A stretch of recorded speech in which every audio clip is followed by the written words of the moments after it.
За энэ интегралыг бодохын тулд интегралийн дотор талд байгаа илэрхийллийг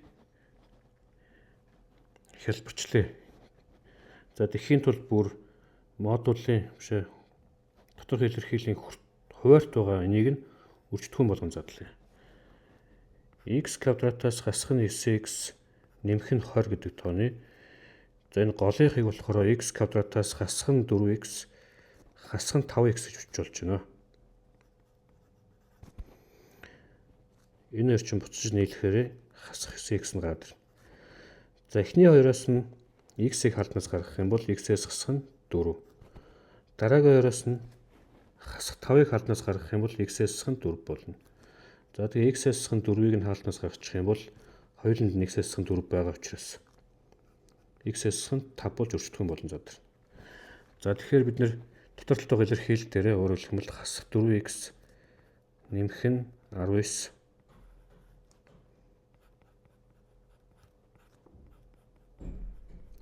энэ дээр тодорхойгүй коэффициентийг арга хэрэглээ шууд ингээд бичиж.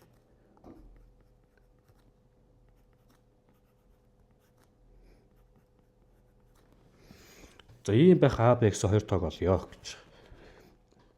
За энэ дээр ерөнхий өрөх юм бол баруун тал дээр ерөнхий өрөх юм бол энэ дээр x-ээс хасах нь 5-аар энэ дээр x-ээс хасах нь 4-өр өгнө. Тэгэхээр А-г үржих нь x-ээс хасах нь А-г үржих нь 5 нэмэх нь Б-г үржих нь x-ээс хасах нь за 4b. За доороо бол x-ээс хасах нь 4, x-ээс хасах нь 5 болно. За төр дээр төсөөтэй гишүүдийг эмгдэх юм бол энэ хоёроос x-ийг хаалнаас гаргаж болж байна. Тэгэх юм бол a дээр нэмэх нь b-г үржих нь x. За нөгөө хоёроос нь хасах тэмдэг хаалнаас гаргасан ч болно, гаргаагүй ч болно. За ингээд гарахгүйгээр өччих.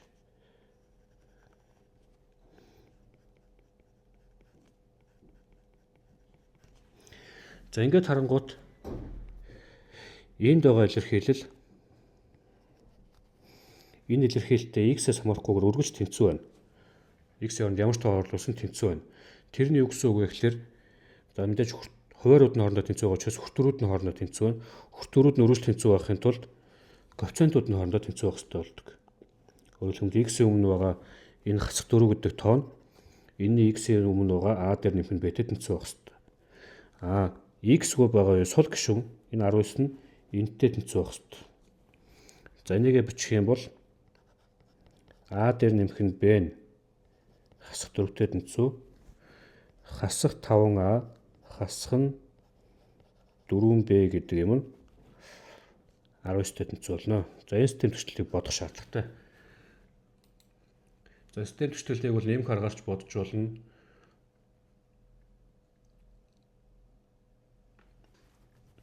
Орлуулах аргаарч бодож болно. За нэмээд бодох юм бол орлуулах аргаар бодох юм бол за эхнийхээс жишээлх юм бол А тэнцүү хасах 4 хасах нь Б боллоо. Энийг энд авчиад орлуулчихна. Тэгэхээр хасахыг нэмэх нь 20 болоод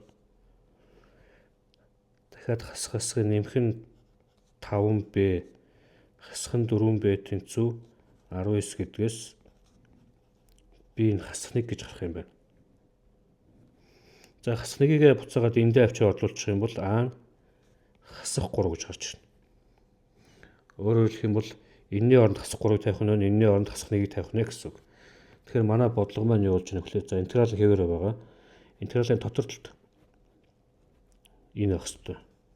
А нь хасах 3 байгаа. Хуваах нь x-ээс хасах нь 4. За b нь хасах 1 байгаа учраас хасах 1-ийг энд нь өчөөд x-ээс хасах нь 5 dx гэж гарч ирнэ. За интегралийн чанараар мэдээж зэрэг интегралыг 2 салгачж болно.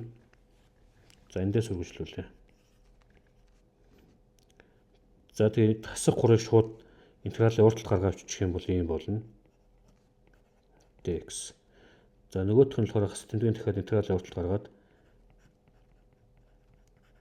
ингэж өчвөл. За интегралийн d-гийн ард тогтмол тоо хэдийг нэмж болно, хасч болох учраас би энд нь хасах 4 гэж биччихье. Яг л энэтэй адилхан болох гээд. Энд нь хасах 5 гэж биччихье. Бас л үүнтэйг адилхан болох гээд. Ингээд бичих юм бол интеграл 1-ийг хуваах нь x dx гэдэг бол l-ийн x вэ энэ томьёог ашиглах гэдэг. Энэ томьёог ашиглахын тулд энэ өргөнд тэнцвүүлээд байгаа гэсэн үг. За тэгэхээр манай бодлого маань хасах 3-ыг үржих нь ln x-ээс хасах нь 4. За хасах нь ln x-ээс хасах нь 5 болно. За тэгээд нэмэх нь ингээд бодлого дуснаа.